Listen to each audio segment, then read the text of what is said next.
YSR Congress party STCL రాష్ట్ర కార్యదర్శిగా పనిచేస్తూ ఉన్నాను. మరొక్కసారి మీడియా మిత్రులందరికీ కూడా హృదయపూర్వకంగా నమస్కారం తెలియపరచుకుంటా ఉన్నా.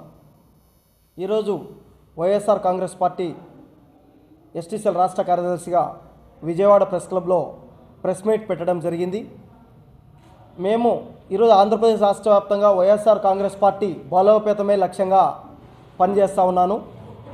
జగనన్న నాయకత్వాన్ని ఆంధ్రప్రదేశ్ రాష్ట్రంలో ఉన్నటువంటి గిరిజనులందరినీ చైతన్యం చేసి పెద్ద ఎత్తున అటు చిత్తూరు నుంచి శ్రీకాకుళం వరకు ఆదివాసీ ఏరియాలలో, గిరిజన తండాలలో, గిరిజన కాలనీలలో, ఆదివాసీ గూడాలలో, బంజారా తండాలలో జగనన్న నాయకత్వాన్ని బలపరచడమే లక్ష్యంగా నేను పనిచేస్తూ ఉన్నాను. అలాగే ఆంధ్రప్రదేశ్ రాష్ట్రానికి 2024 ఎన్నికల్లో హామీలు ఇచ్చి ఈరోజు సూపర్ 6 అని చెప్పి ప్రవేశపెట్టి సూపర్ 6ను తుంగలో తొక్కి ఈరోజు చంద్రబాబు నాయుడు గారు పాలన కొనసాగిస్తూ ఉన్నారు. ముఖ్యమంత్రి గారు ఆనాడు ఎన్నికల మేనిఫెస్టోలో ఆంధ్రప్రదేశ్ రాష్ట్రంలో ఉన్నటువంటి ప్రధానంగా 1 కోటి మంది నిరుద్యోగ యువతకు ప్రతి నెల నిరుద్యోగ భృతి 3,000 రూపాయలు ఇస్తానని అన్న మాట వాస్తవమా కాదా అని చెప్పి నేను అడుగుతా ఉన్నాను. మరి 3,000 రూపాయల నిరుద్యోగ భృతి ఇస్తానని చెప్పి 1 కోటి మంది నిరుద్యోగ యువతను మోసం చేసింది చంద్రబాబు నాయుడు గారు కాదా అని చెప్పి అడుగుతా ఉన్నాను. అలాగే నారా లోకేష్ గారు విద్యాశాఖ మంత్రిగా ఉన్నారు. ప్రతి సంవత్సరం 1వ తారీఖున జాబ్ క్యాలెండర్ రిలీజ్ చేస్తానని చెప్పి ఆంధ్రప్రదేశ్ రాష్ట్రంలో ఉన్నటువంటి యువతకు మీరు ఏం సమాధానం చెప్తారని చెప్పి నేను అడుగుతా ఉన్నాను. ఈరోజు దాదాపు 6వ తేదీ 7వ తేదీ ఈరోజు, మరి 1వ తేదీ పోయి 2026 వచ్చి 1వ తేదీ పోయి 7 రోజులైంది.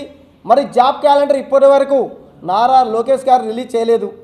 అలాగే పవన్ కళ్యాణ్ గారు డిప్యూటీ సీఎం గారు ముఖ్యమంత్రి డిప్యూటీ సీఎం అయిన తర్వాత మా ఆదివాసీ ప్రాంతాలలో పర్యటించారు. పార్వతీపురం జిల్లా, మన్యం జిల్లా, అల్లూరి సీతారామరాజు జిల్లాలో పర్యటించారు. అక్కడ పర్యటించి గిరిజనులకు నేను అండగా ఉంటాను, ఆదివాసీ బిడ్డలకు ఏ అవసరమైనా నేను ఉన్నానని చెప్పి ఆ రోజు మాట ఇచ్చారు. పర్యటించి ఫోటోలకు పోజులు ఇచ్చి వచ్చేసారే తప్ప ఈనాటి వరకు ఆదివాసీ బిడ్డలకు ఏం చేశారు పవన్ కళ్యాణ్ గారు అని చెప్పి నేను అడుగుతా ఉన్నాను. ఆదివాసీ ప్రాంతాల్లో మంచినీరు లేదు, సరైనటువంటి విద్యుత్ సౌకర్యం లేదు, సరైనటువంటి రోడ్లు లేవు, ఎక్కడ చూసినా విష జ్వరాలు ప్రబలుతూ ఉన్నాయి. నిన్నగాక మొన్న చూసినట్లయితే పార్వతీపురం, అల్లూరి సీతారామరాజు జిల్లా, మన్యం జిల్లాలో దాదాపు కొన్ని వందల మంది విద్యార్థులకు వాంతులు విరోచనాలు అయినాయి. దీనికి కారకులు ఎవరు అని చెప్పి నేను ప్రశ్నిస్తూ ఉన్నాను.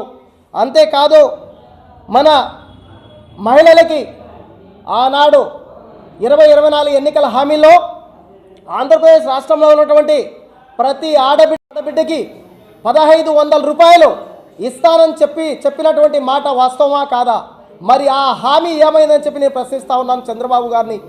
మరి ఇప్పటికి 2 సంవత్సరాలు కావస్తూ ఉంది తెలుగుదేశం ప్రభుత్వం, కూటమి ప్రభుత్వం అధికారంలో ఉండి. మరి మహిళల పరిస్థితి ఏంది, నిరుద్యోగుల పరిస్థితి ఏంది? మరి రాయలసీమ ప్రాంతానికి రాయలసీమ లిఫ్ట్ ఇరిగేషన్ అనేది చాలా అవసరమైన ప్రాజెక్టు. మరి ఆ ప్రాజెక్టు పరిస్థితి ఏంటి అని చెప్పి నేను అడుగుతా ఉన్నాను. అంటే రాయలసీమ ప్రాంతంలో ఉన్నటువంటి రైతులు బాగుపడడం మీకు ఇష్టం లేదా? రైతాంగం చల్లగా ఉండడం మీకు ఇష్టం లేదా?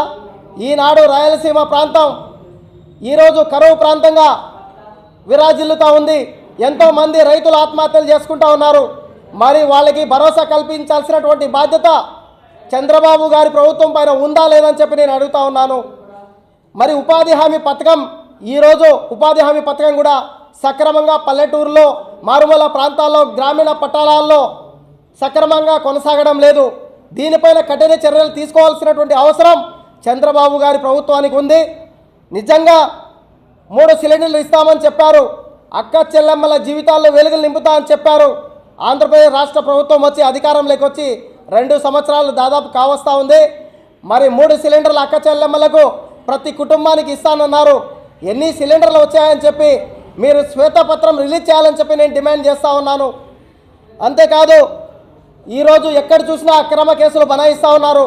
వైఎస్ఆర్ కాంగ్రెస్ పార్టీ ఆధ్వర్యంలో ఎంపీలు కావచ్చు, ఎమ్మెల్యేలు కావచ్చు, కార్యకర్తలు కావచ్చు, సామాన్య నాయకులు కావచ్చు, ఆంధ్రప్రదేశ్ రాష్ట్రంలో జరుగుతున్నటువంటి పరిణామాలపైన ఎవరైనా ప్రశ్నిస్తే అక్రమ కేసులు పెట్టి ఈరోజు జైల్లో పెడుతున్నటువంటి ఘనత చంద్రబాబు గారి నాయకత్వంలో ఉంది. మరి మేము ఒకటే చెప్తా ఉన్నాం, ఆంధ్రప్రదేశ్ రాష్ట్రాన్ని కాపాడాల్సినటువంటి బాధ్యత కూటమి ప్రభుత్వం పైన ఉంది. అభివృద్ధి అన్నారు, అభివృద్ధి ఏమైంది? ఈరోజు రోడ్లు ఎటువంటి పరిస్థితుల్లో ఉన్నాయి?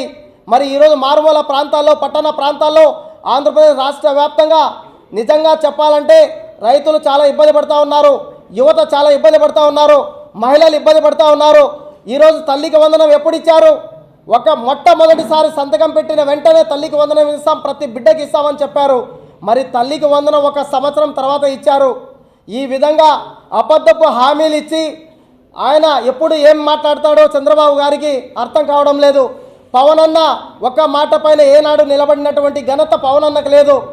ఒక మాట చెప్తాడు, రేపు ఇంకో మాట చెప్తాడు. మరి నారా లోకేష్ గారు ఇప్పటికైనా జాబ్ క్యాలెండర్ను తక్షణమే రిలీజ్ చేయాలి. ఆంధ్రప్రదేశ్ రాష్ట్రంలో ఉన్నటువంటి ఆ యువతను ఆదుకోవాలని చెప్పి నేను డిమాండ్ చేస్తా ఉన్నా. అబద్ధపు హామీలు చెప్పి ఇలా అధికారంలోకి వచ్చి ప్రజలను మోసం చేయడం ఎంతవరకు సమంజసం అని చెప్పి నేను తెలియపరచుకుంటా ఉన్నా. రాబోయే రోజుల్లో రాజీ లేని పోరాటానికి శ్రీకారం చుడతాం. మీ నాగేంద్ర నాయక్ చౌహాన్, వైఎస్ఆర్ కాంగ్రెస్ పార్టీ ఎస్టీసీఎల్ రాష్ట్ర కార్యదర్శి, ఆంధ్రప్రదేశ్.